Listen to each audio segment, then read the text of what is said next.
Hello friends, SK study zone में आपका स्वागत है। आज के इस वीडियो लेक्चर में हम लोग देखेंगे पार्ट्स ऑफ स्पीच के बारे में। और मित्रों, यह पार्ट्स ऑफ स्पीच के संदर्भ में एक इंट्रो वीडियो होगा।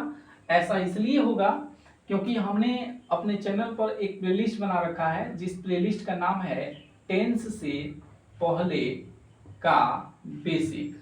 समझ रहे हैं ना? और इस नाम से आप समझ पाएंगे टेंस से पहले का बेसिक का मतलब क्या है कि टेंस को शुरू करने से पहले ऐसी कौन कौन सी टॉपिक्स, ऐसे कौन कौन से न्यू हैं जिसको हमें पढ़ना चाहिए और हमें उसको मजबूत करना चाहिए। मित्रों, इंग्लिश सिखाने का सबका अपना एक अलग अनुभव होता है। कोई डायरेक्ट टेंस से स्टार्ट करता है, कोई नाउन से पढ़ाता है, कोई कुछ पढ़ाता है। तो यह मेरा पर्सनल अपना अनुभव है और उस हिसाब से मैंने जो है एक टेंस से पहले का बेसिक प्लेलिस्ट बनाया है। और मेरा ऐसा मानना है कि टेंस पे डायरेक्ट हमला करने से बेहतर होता है कि कुछ और भी चीजें होती हैं जो इससे पहले पढ़ करके तब हम टेंस को स्टार्ट करें तो हम टेंस को बेहतर समझ पाएंगे। क्योंकि हमने बताया है कि tense is the backbone of English grammar. Tense English का एक न्यू होता है और यदि यह चीज को हमने अच्छे से नहीं पढ़ा, तुरंत इसी पर अटैक कर दिया डायरेक्ट और ये कमजोर पड़ गया तो पूरी इंग्लिश कमजोर हो जाएगी। ये मेरा अपना पर्सनल अनुभव है और इस बात को जब मैं टेंस स्टार्ट करूंगा ना तो वहां पे सिद्ध करके दिखाऊंगा कि टेंस को मैंने इतना महत्व क्यों दिया है। और इस तरीके से आपसे हाथ जोड़ करके विनती है कि देखिए, आज का एक ट्रेंड बन गया है कि हम कुछ जानते भी नहीं है और किसी का मानते भी नहीं है। तो आपसे विनती बस ये है कि देखिए, ऐसे लोग जो कई घाट का पानी पीते हैं ना, वह लोग ना इस घाट का होते हैं, ना यहाँ का होते हैं, ना यहाँ का होते हैं, बल्कि और भी ज्यादा वो बर्बाद हो जाते हैं और भी ज्यादा वो कंफ्यूज, उनके जीवन में केवल कंफ्यूजन ही कंफ्यूजन रहता है। क्योंकि किसी ने कई बात को कुछ बताया, किसी ने कुछ कहा। इसलिए आपसे एक राय देना चाहते हैं, आपको एक राय देना चाहते हैं कि हम ये तो नहीं कहेंगे कि हमारे ही प्लेटफॉर्म को फॉलो करें। आप कहीं भी किसी एक प्लेटफॉर्म को फॉलो करें, किसी एक बुक को फॉलो करें और जिस तरीके से वह बुक या वो प्लेटफॉर्म आपको डायरेक्शन दे रहा है उस तरीके से आप काम करें। आप बिल्कुल 100% चीजों को सीख जाएंगे। लेकिन आप कुछ यहाँ से, कुछ वहां से, कुछ यहाँ से, किसी का वो बात, किसी का ये बात, तो आप कंफ्यूज हो जाएंगे कि हमें कहाँ से स्टार्ट करना चाहिए, पहले क्या पढ़ना चाहिए, फिर क्या पढ़ना चाहिए। और यही प्रॉब्लम आज आए दिन तमाम स्टूडेंटों की है और एक ट्रेंड ऐसा है कि उनको समझ में नहीं आता है कि हम किसको फॉलो करें, किसको नहीं करें, कौन सही कह रहा है, कौन गलत कह रहा है। क्या हम इसकी बात मान करके यदि पढ़ते हैं तो हम कुछ सीख जाएंगे या फिर नहीं सीख पाएंगे। समझ रहे हैं ना? तो इसलिए हमारी बात मानिए। आप हमें नहीं कह रहे हैं कि हमें ही फॉलो करिए, आप किसी को भी फॉलो करिए, लेकिन सिर्फ एक को फॉलो कीजिए और आप इंग्लिश सीख जाएंगे। तो चलिए देखते हैं कि पार्ट्स ऑफ स्पीच का ये इंट्रो वीडियो, जिसमें हम केवल ये जानेंगे कि पार्ट्स ऑफ स्पीच क्या है, इसके कितने काइंड्स होते हैं और जो भी काइंड्स यहाँ पे लिखे हुए हैं इसको केवल एक इंट्रो कहने का मतलब है कि हम आपको ओरली याद करवाएंगे ये क्या है और किसे कहते हैं। समझ रहे हैं ना? ताकि इसका टेंस के संदर्भ में जो काम है, इसका कहीं नाम आए तो आप समझ पाए कि ये क्या होता है। ये बिल्कुल बेसिक से इस सीरीज को स्टार्ट किया गया है। तो चलिए देखते हैं कि पार्ट्स ऑफ स्पीच किसे कहते हैं। तो मित्रों, इस डेफिनेशन को पढ़ने से पहले मैं अपने मन से आपको कुछ बताना चाहता हूं। ओरली, इस दुनिया में, इंग्लिश की दुनिया में टोटल 1,71,000 या 70 तक मान लीजिए प्लस शब्द थे। आज इंग्लिश की दुनिया में ज्यादा शब्द हैं, स्टार्टिंग में इतना ही शब्द थे। समझ रहे हैं ना? 1 लाख, देखिए 1 लाख लगभग 70-71 हजार के करीब शब्द थे। आज जो है इंग्लिश की दुनिया में ज्यादा शब्द हैं। तो इन शब्दों को इनके कार्य और प्रयोग के आधार पर हमने इसको 8 भागों में बांटा है। समझ रहे हैं ना? और इसी 8 भाग को हम लोग पार्ट्स ऑफ स्पीच कहते हैं। किताबी परिभाषा रखने से बेहतर होगा कि हम लोग इस चीज को समझ पाए कि यह 8 क्या है। समझ रहे हैं ना?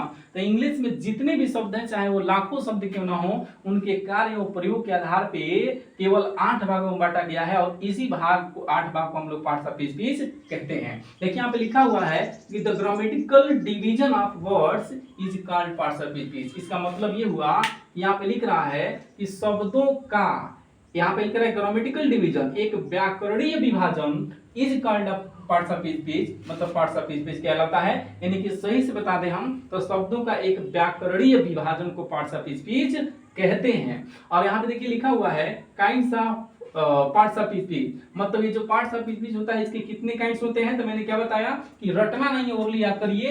इंग्लिश की दुनिया में सपोज करिए लाखों शब्द हो या जितने भी शब्द हो, उनको उनके कार्य एवं प्रयोग के आधार पर जो है केवल 8 भागों में बांटा गया है। इन्हीं 8 भाग को पार्ट्स ऑफ स्पीच कहते हैं। तो पार्ट्स ऑफ स्पीच कितने तरह के हो गए, 8 तरह के। तो वही 8 प्रकार यहाँ पे लिखा हुआ है कि noun, pronoun, adjective, verb, adverb, preposition, conjunction और इंटरजेक्शन। और ये पार्ट्स ऑफ स्पीच इतना इंपॉर्टेंट होता है कि समझ जाइए कि 50% इंग्लिश इसी पे डिपेंड होती है, समझ रहे हैं ना। और लोग जो है इसको कोई 7 दिन में पढ़ा देता है, कोई 5 दिन में, समझ रहे हैं, कोई 10 या कोई 15 दिन में पढ़ा देता है। यदि इसको अच्छे से पढ़ाया जाए, उस कदर तैयार कराया जाए कि आप कॉम्पिटिटिव एग्जाम में भी बैठे तो आप इसके एरर को सॉल्व कर पाएं, तो आप ये समझ लीजिए कि कम से कम इसको 1 या 1.5 महीने या 2 महीने भी लग सकते हैं इस पार्ट्स ऑफ स्पीच को अच्छे से पढ़ाने के लिए। लेकिन जो एक इंट्रो वीडियो है, यहाँ पर 10 से पहले का बेसिक कहने का मतलब ये है कि केवल इतना सा काम है इसका, या आप ये जान लें कि नाउन क्या है, प्रोनाउन क्या है, समझ रहे हैं ना। इंट्रो का मतलब आप समझ ही रहे हैं, तो केवल ये समझें कि ये क्या है,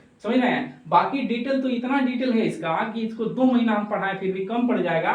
और इसके लिए आप इंतजार करिएगा, हम आगे की वीडियो में क्रम सिस्टमेटिक तरीके से हम ये चीजें लेकर के आएंगे, और वहां पे आपको यकीन होगा कि हम इस चीज को कितना डिटेल से समझ सकते हैं। तो चलिए यहाँ पे केवल इंट्रो देखते हैं कि नाउन किसे कहते हैं। तो मित्रों, उस परिभाषा को हम लोग बिल्कुल भूल जाएंगे जहां पे हम कहते हैं कि noun is the name of person, animal, place. ये सब बच्चों की कहानी भूलिए और सिंपल से एक बात याद रखिए कि नाम को नाउन कहते हैं, समझ रहे हैं ना, नाम को नाउन कहते हैं, एक सिंपल सी बात। और यदि ये बात याद रखते हैं तो आप नाउन में कभी कंफ्यूज नहीं होंगे। नाम को नाउन कहते हैं, ये इंट्रो का मतलब ओरली याद हो जाना चाहिए। इस वीडियो का उद्देश्य भी यही है।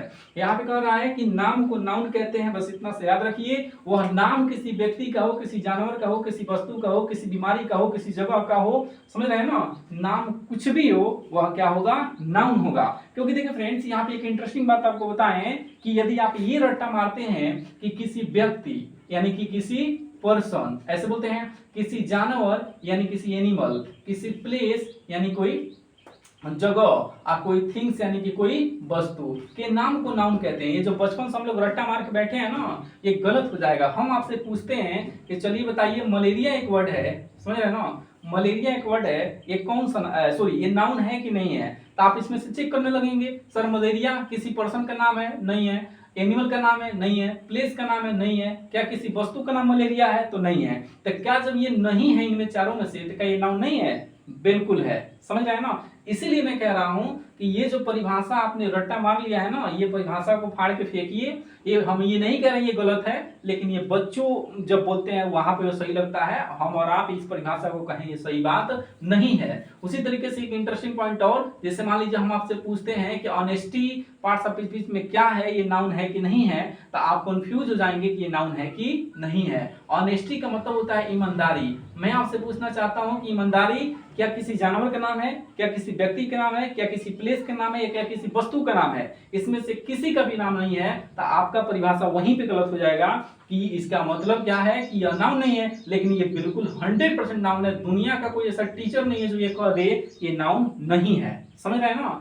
क्योंकि यह क्वालिटी का नाम है, यह एक गुण का नाम है, ईमानदारी, समझ रहे हैं। इसलिए मैं कह रहा हूं कि नाउन का मतलब सीधा सा नाम याद रखिए। आई होप आपको ये नाउन डटना नहीं है, बिल्कुल याद हो गया होगा कि नाउन का मतलब नाम है। चलिए देख लेते हैं प्रोनाउन किसे कहते हैं। यहाँ पे प्रोनाउन कह रहा है कि इस प्रोनाउन वर्ड को हम रट्टा मारते हैं ना, इसलिए चीजें हमको याद नहीं होती। इस प्रोनाउन को ध्यान से देखें, इस वीडियो का उद्देश्य ओरली याद करा देना है। प्रो का मतलब होता है इंस्टेड ऑफ, फिलहाल यही समझिए जो बचपन से हम लोग पढ़े हैं। इंस्टेड ऑफ मतलब होता है के बदले में, और नाउन का मतलब हो गया नाम, अभी हमने पढ़ा है। तो नाम के बदले में, समझ रहे हैं ना, तो नाम के बदले में जो आता है उसे प्रोनाउन करता है। यह परिभाषा भी पूरी तरह से सही नहीं है ना, लेकिन फिलहाल हम आपको आसान तरीके से समझने के लिए यह बात बता रहे हैं। तो कह रहे हैं कि जो नाउन के बदले में आता है उसे प्रोनाउन कहते हैं, क्योंकि प्रो का मतलब होता है के बदले में, और नाउन का मतलब होता है नाम। तो नाम के बदले में जो आता है उसे प्रोनाउन कहते हैं। अच्छा, ये कहेंगे आप कि सर ये गेम खेला ही क्यों जा रहा है कि नाउन के बदले में कुछ प्रयोग किया जाए उसे प्रोनाउन बोला जाए? ऐसा इसलिए कि इसके पीछे एक वैज्ञानिक कारण भी है कि यदि हम किसी भी वर्ड्स को कि कोई भी चीज को जब बार बार रिपीट करते हैं, बार बार हमारे आंखों के सामने हमारे कान में आता है, वो यदि उसको बार बार आप रिपीट करेंगे तो हमारे दिमाग के जो सेल्स होते हैं वो रिवर्स ऑर्डर में काम करते हैं और इस तरीके से जो है हमारा दिमाग खराब होता है, यहाँ तक इंसान पागल भी हो सकता है। इस चीज को समझिए। आपने सुना होगा कि अमेरिका की एक सजा है कि वहां पर क्या होता है कि जब कोई अपराधी को पकड़ा जाता है, मान लीजिए कोई जो बहुत ज्यादा दिमाग वाला है ना, जो कोई चीज है कोई कर रहा है इस तरह का कोई चीज, सिंपल से छोड़िए वो सब कहानी छोड़िए, आप एक कोई मूवी देखते हैं, ठीक है, वह मूवी आपको बहुत अच्छी लगती है, अच्छा लगता है, फिर इस मूवी को कहा गया कि इसको दोबारा देखिए क्योंकि बहुत अच्छा है, तो आप देखेंगे। लेकिन आप बताएं जितना इंटरेस्ट यहाँ आप देखेंगे उतना इंटरेस्ट यहाँ रहेगा, अरे कुछ तो कम होगा ना, 1% भी कम होगा कि नहीं होगा, होगा ना। इसी मूवी को मैंने कहा कि फिर दोबारा देखिए, इसी मूवी को मैंने कहा फिर दोबारा देखिए, इसी मूवी को मैंने कहा कि फिर देखिए फिर देखिए फिर, ऐसे मैं कह रहा हूँ कि यह मूवी आपके सामने जो है इसके अलावा कोई मूवी ना दिखाया जाए और पर डे आपको यही मूवी दिखाई जाए, आप बताइए कि आपको कैसा लगेगा। आपके अंदर धीरे धीरे चिड़चिड़ापन आने लगेगा, गुस्सा आने लगेगा और लगेगा यार ठीक है मैंने देखा है, अच्छी मूवी है, समझ रहे हैं ना। इस बात को आप नहीं देखेंगे एक बार, 2 बार, 3 बार, मतलब रेपिटेशन होगा तो गुस्सा आएगा। और गुस्सा आता क्यों है तो उसके पीछे एक क्या बोलते हैं वैज्ञानिकों के कारण है ना, वो बायोलॉजी में पढ़ेंगे तो हम वहां तक नहीं जाएंगे। तो फिलहाल प्रोनाउन को बनाया ही इसलिए गया कि जैसे मान लीजिए आप कहते हैं कि राम एक अच्छा लड़का है, ठीक है, अब राम के बारे में कोई और भी बात देना है कि राम को 8 में पढ़ता है, फिर कह रहे हैं कि राम के पिताजी एक डॉक्टर हैं, फिर कह रहे हैं कि राम की माँ, अब बताइए बार बार राम राम आप लगाएंगे ना तो सामने वाले को गुस्सा आएगा और आपको भी अच्छा नहीं लगेगा कि राम राम राम, अरे क्या राम। तो इसको अब इसके जगह पे जो है रेपिटेशन न हो, जिससे आपका दिमाग खराब ना हो, सामने वाले को भी बुरा ना लगे, समझ रहे हैं। तो एक रूल बनाया गया यदि किसी भी सेंटेंस के अंदर एक बार किसी नाउन का प्रयोग कर दिया गया तो उस नाउन का प्रयोग दोबारा नहीं होगा, उसके स्थान पे एक दूसरा वर्ड रखा जाएगा जिससे सामने वाले को भी सुनने में अच्छा लगे और आपका भी दिमाग खराब न हो। तो उसी को हम लोग कहते हैं प्रोनाउन। जैसे राम एक अच्छा लड़का है, उसके पिताजी एक डॉक्टर हैं, तो एक बार उसकी जगह पे क्या रख दिया, राम की जगह पे उसके, वह कक्षा 8 में पढ़ता है तो एक बार ये वह किसके लिए आ गया, इस राम के लिए ही, तो कभी उसके कभी वह, समझ रहे हैं ना। तो ये जो वर्ड्स इसके बारे में प्रयोग हो रहे हैं जिसको हम लोग यहाँ पे ही प्रयोग करेंगे इंग्लिश में, इसी को कहते हैं प्रोनाउन। तो फिलहाल इतना याद रखिए कि ये नहीं कि और क्या क्या प्रोनाउन हो सकता है सर बताइए, अरे वो अलग बात है कि आई वी ही सी इट सब छोड़िए। फिलहाल इतना याद रखिए कि नाउन वो चीज होता है, सॉरी प्रोनाउन वो चीज होता है जो किसी नाउन के रिपीटेशन को रोकने के लिए प्रयोग किया जाता है, समझ रहे हैं। नाउन एक बार आया है तो दोबारा न आए, ठीक है। तो सिंपल सी बात है कि नाउन के बदले में आने वाला वर्ड प्रोनाउन होता है, यह बात फिलहाल ओरली इतना है। अच्छा अगला कौन रहा है, एडजेक्टिव। एडजेक्टिव क्या है मित्र, तो एडजेक्टिव यह है, देखिए थोड़ा लंबा वीडियो होगा जिसमें हम किसी चीज को छाप पर नहीं बता रहे हैं, लेकिन इतना जरूर बताएंगे कि आपको याद हो जाएगा, आप यकीन मानिए। अभी तक आपने रटा है। एडजेक्टिव क्या है, तो हम समझ सकते हैं कि जैसे मान लीजिए मानव जाति है, तो यहाँ पर एक दूसरे की शिकायत, इस दूसरे के बारे में अच्छी बुरी कोई भी बात कहने के लिए लोग तैयार रहते हैं। किसी के बारे में अच्छा कहना है बुरा कहना है तो सभी लोग आजाद हैं, है ना, जिसकी मर्जी उसकी शिकायत कर देंगे, जिसकी मर्जी उसके बारे में कुछ अच्छा बता देंगे, एक बात कर रहे हैं सब कुछ करिए। तो ये शब्दों में भी सेम वही चीज है कि शब्दों को भी अधिकार दिया गया है कि कौन किसके बारे में अच्छा या बुरा कह सकता है। तो यहाँ पर ये नाउन और प्रोनाउन, ये जो दो वर्ड्स हैं, इनके बारे में अच्छा या बुरा कहने का अधिकार दिया गया है किसको, एडजेक्टिव को। तो इसलिए इसका परिभाषा बच्चा रखता है कि एडजेक्टिव वह शब्द होता है जो किसी नाउन या प्रोनाउन की विशेषता बताता है। और विशेषता का मतलब पता ना बच्चा क्या समझ लेता है कि केवल जैसे कि गुड हो गया, हैप्पी हो गया, ये हो गया, अरे ऐसी कोई बात नहीं है। यहाँ पर एडजेक्टिव का मतलब होता है जो किसी नाउन या प्रोनाउन के बारे में कुछ भी एक्स्ट्रा जानकारी दे ना, तो उस वर्ड को हम लोग एडजेक्टिव कह सकते हैं। और एक्स्ट्रा क्या हो सकता है, जैसे मान लीजिए आपने लिखा कि Ram is a good boy, यहाँ पे देखिए हम एक चीज बताएं आपको कि राम, अब देखिए राम के बारे में एक गुड क्या बता रहा है कि ये गुड राम की क्वालिटी बता रहा है कि राम कैसा है जी, गुड है, समझ रहे हैं ना। ये कह लीजिए कि इस बॉय की क्वालिटी बता रहा है, तो ये बॉय कौन है, राम ही तो है ना। तो इस प्रकार से ये जो गुड है इसका नाम होगा एडजेक्टिव। क्यों, क्योंकि एक्स्ट्रा जानकारी दे रहा है। तो इस बॉय को समझ लीजिए क्योंकि बॉय राम ही है, या राम को समझ लीजिए, तो यह गुड इसके बारे में जानकारी दिया, इसलिए इस गुड का नाम एडजेक्टिव होगा। अच्छा फ्रेंड्स, ये क्या कर रहा है, ये भी तो बता रहा है, कहीं ना कहीं इसकी संख्या ही समझ लीजिए, ये लड़का कितना है तो 1 है, समझ रहे हैं। तो इसलिए यह भी जानकारी इसी के बारे में दिया है, तो इसका नाम में फिलहाल ये समझ लीजिए एडजेक्टिव, और डिटर्मिनर वगैरह के चक्कर में नहीं पड़ना है, इसका नाम भी क्या होगा, एडजेक्टिव ही होगा। तो आई होप आप समझ गए होंगे कि एडजेक्टिव क्या होता है। एडजेक्टिव वह वर्ड होता है जो नाउन या प्रोनाउन के बारे में कुछ भी जानकारी देगा, कुछ भी, समझ रहे हैं, कुछ भी एक्स्ट्रा जानकारी देगा, उसको हम लोग एडजेक्टिव कहते हैं। अगला वर्ड है वर्ब। वर्ब किसे कहते हैं, तो कोई भी ऐसा वर्ड, ध्यान रहे दो चीज याद रखिए, कोई भी ऐसा शब्द जो कुछ करने, समझ रहे हैं ना, और कुछ होने, दो वर्ड, कुछ करने और कुछ होने को डिनोट करता हो, इस तरह के भाव को दिखाता हो, तो समझ जाइएगा उसको हम लोग वर्ब कहते हैं। जैसे कि मान लीजिए यहाँ होने का क्या मतलब है, जैसे आप कहते हैं इज मने है कि नहीं, इज एमआर प्रयोग करते हैं, वाज वर्ब प्रयोग करते हैं, इस तरीके से। और आगे आपको बताया जाएगा, इस वर्ब को डिटेल में पढ़ाया जाएगा टेंस स्टार्ट करने से पहले। इस तरीके से वर्ब दो तरह की हो सकती हैं, एक होने को बताने वाला, एक करने को बताने वाला। जो करने को बताता है उसे मेन वर्ब कहते हैं, और जो होने को बताता है उसे हेल्पिंग वर्ब कहते हैं। इसकी संख्या 24 निश्चित होती है, इसकी संख्या अनिश्चित होती है। इसकी पहचान ना नैनी, जैसे खेलना, उठना, बैठना, रोना, है ना, ना नैनी, यह एक्शन को दिखाता है और ये एक्शन को नहीं दिखाता है, कुछ होने को दिखाता है। एक एग्जांपल देखिए, आप समझ जाएंगे। जैसे मैंने कहा मैं बीमार हूं, समझ रहे हैं ना, मैं बीमार हूं, और बताइए इसमें मैं कुछ कर रहा हूं क्या, बिल्कुल नहीं, मैं कुछ कर नहीं रहा हूं, मैं हूं, किसी कंडीशन में हूं, समझ रहे हैं। तो इसको हम लोग कहते हैं होने वाली वर्ब। मतलब इसके लिए जो भी आप इज एम आर प्रयोग करेंगे, इस इज एम आर को हम लोग होने वाली वर्ब मतलब कि हेल्पिंग वर्ब कहते हैं, ठीक है ना। फिलहाल ये आगे डिटेल में आएगा। और यहाँ पे करने वाली वर्ब मतलब एक्शन को बताने वाले वर्ब, जैसे कि ऐसे कहते हैं कि राम बाजार जाता है कि नहीं, राम बाजार जाता है, इस तरीके से। तो राम ने एक काम किया है क्या, जाने का, समझ रहे हैं ना। तो यह एक एक्शन है, तो इसलिए इसको हम क्या बोलेंगे, बोलिए मेन वर्ब कहेंगे। तो इस तरीके से वर्ब कितनी होती हैं, दो। और वर्ब ओवरऑल किसे कहते हैं, कि कोई भी ऐसा शब्द जो कुछ करने या कुछ होने को बताए उसे वर्ब कहते हैं। तो चलिए हम अगला देख लेते हैं, एडवर्ब किसे कहते हैं। इस एडवर्ब को फिलहाल इंट्रो है तो बहुत डिटेल में न जाती हुआ आसानी से समझ लीजिए। इस एडवर्ब को बड़ी ध्यान से आप देखेंगे तो इसमें ए डी प्लस वर्ब, समझ रहे हैं, इनसे मिलकर बना हुआ है।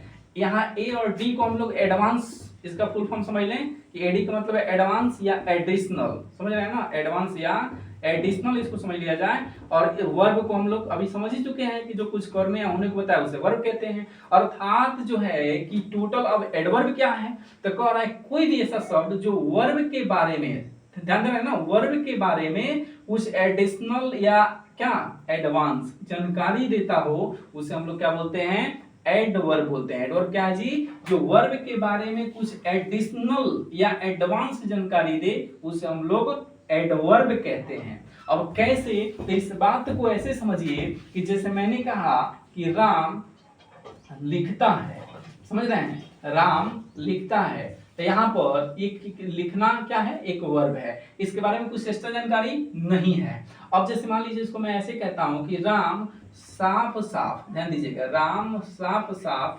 लिखता है। तो यहाँ पे राम साफ साफ लिखता है, तो ये बताइए राम साफ साफ है या राम साफ है, ऐसा बताया जा रहा है, नहीं। राम ये जो एक्शन करता है ना बाबू, यह एक्शन कैसा करता है, साफ साफ करता है। राम साफ नहीं है, ये एक्शन को साफ साफ करता है। तो बताइए ये जो एक्शन है जिसे आप वर्ब बोल रहे हैं, तो इस वर्ब के बारे में तो जानकारी दे रहा है कि एक काम कैसे हो रहा है जी, साफ साफ हो रहा है। तो ये साफ साफ वर्ड क्या हुआ, एडवर्ब हुआ। अर्थात एडवर्ब वह शब्द होता है जो किसी वर्ब के बारे में कुछ बताता है, और हाँ खास तौर पे वर्ब के बारे में बताता है। बाकी ये बताने के लिए और कई सारे पार्ट्स ऑफ स्पीच के बारे में बता सकता है, लेकिन आसान यही है कि आप इतना याद रखिए इस इंट्रो वीडियो में कि एडवर्ब क्या है, कि जो खास तौर पे वर्ब के बारे में कुछ एडिशनल जानकारी देता है। तो इस तरीके से एडजेक्टिव एडवर्ब आपस में दोस्त हुए। एडजेक्टिव बताता है नाउन प्रोनाउन के बारे में और एडवर्ब बताता है वर्ब के बारे में, ठीक है। चलिए नेक्स्ट देखते हैं प्रीपोजिशन। प्रीपोजिशन और कंजंक्शन को हम लोग एक साथ समझ लेंगे तो आसानी हो जाएगा।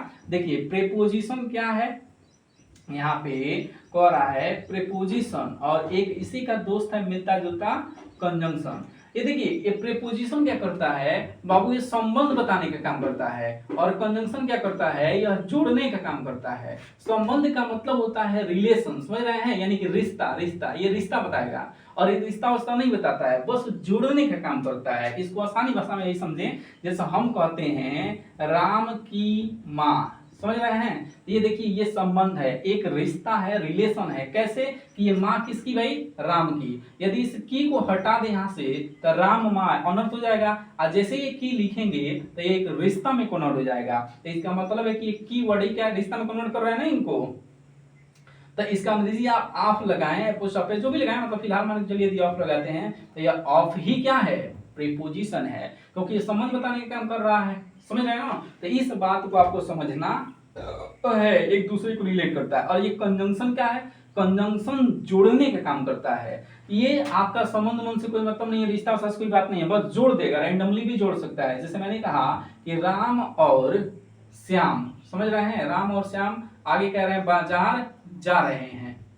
हाँ ठीक है, बाजार जा रहे हैं। तो यहाँ पे बताइए कोई जरूरी थोड़ी है कि राम और श्याम आपस में भाई हैं, समझ रहे हैं ना, ऐसा कुछ नहीं जानकारी दिया गया है। बस राम और श्याम को आपस में कनेक्ट कर दिया गया है, किससे, और से, जिसको अंग्रेजी में एंड कहते हैं, और बता दिया गया कि ये बाजार जा रहा है। ये आपस में मित्र हैं, क्या है, नहीं है, उससे कोई मतलब नहीं है, और ऐसा कुछ इसमें पता भी नहीं चल रहा है। तो इसलिए इस और यानी इस एंड को हम लोग बोलते हैं कंजंक्शन, क्योंकि इन दोनों को जोड़ने का काम किया है। और यदि ये समझ में नहीं आया तो आगे जब हम पार्ट्स ऑफ स्पीच को बिल्कुल डिटेल में पढ़ाएंगे ना, तो वहां पर बिल्कुल समझ में आने की गारंटी होगी। क्योंकि यहाँ पर इस वीडियो में इंट्रो होने के कारण जो है ये भी कोशिश हो रहा है कि वीडियो लंबा भी ना हो और आसानी से चीजें केवल इंट्रो पार्ट में समझ में भी आ जाए। चलिए अगला और लास्ट देख लेते हैं, इंटरजेक्शन। तो इंटरजेक्शन क्या होता है, तो इसको भी आसान तरीका है समझने का कि ये समझ लें कि हम लोग जीवन में कहीं पर भी होते हैं, मैच देख रहे हैं, मूवी देख रहे हैं, कोई गेम देख रहे हैं, समझ रहे हैं, तो वहां पर क्या होता है कि कोई अचानक से कोई जैसे मान लीजिए मैच देख रहे हैं, अचानक से कोई छक्का मारा, चौका मारा, कुछ भी ऐसा किया, कुछ अच्छा किया, समझ रहे हैं ना। तो जब कुछ अच्छा करता है तो हमारे दिलो दिमाग में से अचानक से कुछ वर्ड्स निकलते हैं जिसको हम लोग सोच के नहीं रखते हैं कि जो कोई अच्छा करेगा तो हम ऐसा बोलेंगे, समझ रहे हैं, या कुछ जीत जाते हैं तो कुछ वर्ड्स बोलते हैं। तो क्या वर्ड्स होते हैं हम आपको बता दें। जैसे मान लीजिए कि आप मैच ही देख रहे हैं, ठीक है, या कुछ खेल ही रहे हैं, है ना, और आप जीत जाते हैं तो आप एक वर्ड का प्रयोग करते हैं, हुर्रे, है कि नहीं, हुर्रे, मतलब कि मैंने मैच जीत लिया, यानी कि खुशी की बात है कि मैंने मैच जीत लिया। तो यह बात आप सोच के नहीं रखे थे, अचानक से जब आप मैच जीते तो सडनली ये बात बोल दिए। जैसे मान लीजिए आप रास्ते चल रहे हैं, अचानक से कोई ऐसी चीज देखी जो बिल्कुल सरप्राइज जैसा है, तो आपने बोला वाह यार कितना अच्छा चीज है, कितना बुरा चीज है, जो कुछ भी बोला आपने, मतलब उस चीज को देख करके आप सरप्राइज हो गए, समझ रहे हैं। तो ये जो वाव वर्ड प्रयोग किए हैं यह अचानक से आया है, यह सोच के नहीं रखे थे। यहाँ तक कि फोन आता है, मोबाइल उठाते हैं, बोलते हैं हेलो, तो क्या आप सोच के रखे थे कि मोबाइल फोन आएगा तो हम उठाएंगे तो पहले सबसे पहले हेलो बोलना है, हेलो बोलना है? अरे नहीं, अचानक से आ जाता है, जैसे आपने फोन उठाया तुरंत आएगा हेलो। तो ये हेलो वर्ड भी क्या है अपने आप में बाबू, हेलो वर्ड भी अपने आप में क्या है, इंटरजेक्शन है, समझ रहे हैं। ऐसे मान लीजिए आप ज्यादा समय से कहीं बैठे हैं, अचानक से उठे, आपके कमर में या पैर में दर्द समझ में आया, तो आप बोलते हैं आउच यार, क्या बोलते हैं, आउच। तो इस तरीके से आप बहुत प्रयोग करते हैं आउच। तो ये आउच वर्ड भी क्या है, ऐसा थोड़ी है कि जब हम बैठेंगे कहीं ना, तो जब ऐसा कहीं दर्द होगा या इस तरह का कोई दिक्कत होगी ना, तो हम बोलेंगे आउच, सोच के थोड़ी रखें इसको। तो इस तरह के वर्ड्स को हम लोग कहते हैं इंटरजेक्शंस। तो इस तरीके से आई होप यह वीडियो आपको बिल्कुल समझ में आया होगा। फिर यदि इसको दोहराएंगे तो वीडियो ज्यादा लंबा हो जाएगा, लेकिन चलिए 1 मिनट बस आपका लेते हैं, बहुत ना होइएगा, क्योंकि इस वीडियो का उद्देश्य था याद करा देना। नाउन क्या था, तो नाम को नाउन कहते हैं। प्रोनाउन क्या था, तो नाउन के बदले में, अब बदले में आना क्यों जरूरी है यह बात मैंने साइंटिफिक प्लस कई तरह से बताया। अच्छा, एडजेक्टिव क्या था कि जैसे लोग एक दूसरे के बारे में बुराई करते हैं वैसे शब्द भी एक दूसरे के बारे में अच्छाई बुराई करते हैं। तो इन नाउन और प्रोनाउन के बारे में जो बुराई करता है उस या अच्छाई बताता है उसको हम लोग एडजेक्टिव कहते हैं। वर्ब क्या है, तो जो कुछ होने या कुछ करने को दिखाता है उसे वर्ब कहते हैं। एडवर्ब क्या है, तो जो वर्ब के बारे में, एक खास तौर पे वर्ब के बारे में कुछ जानकारी देता है उसे एडवर्ब कहते हैं। प्रीपोजिशन और कंजंक्शन आपस में दोस्त हैं, ये किसे कहते हैं, तो कह रहा है प्रीपोजिशन कह रहा है कि दो संबंध बताने का काम करता है। प्रीपोजिशन हमेशा दो चीजों में संबंध बताने का काम करता है, यानी रिश्ता बताने का काम करता है, समझ रहे हैं, रिलेशन बताने का काम करता है। और कंजंक्शन जोड़ने का काम करता है। तो यह दोनों आपस में कहीं न कहीं सिमिलरिटी जरूर रख रहा है, लेकिन एक माइनर डिफरेंस है कि ये संबंध बता रहा है, ये जोड़ रहा है। इन दोनों में अंतर है कि नहीं, ये संबंध में चीजें पता चलेंगी कौन किसका क्या है, लेकिन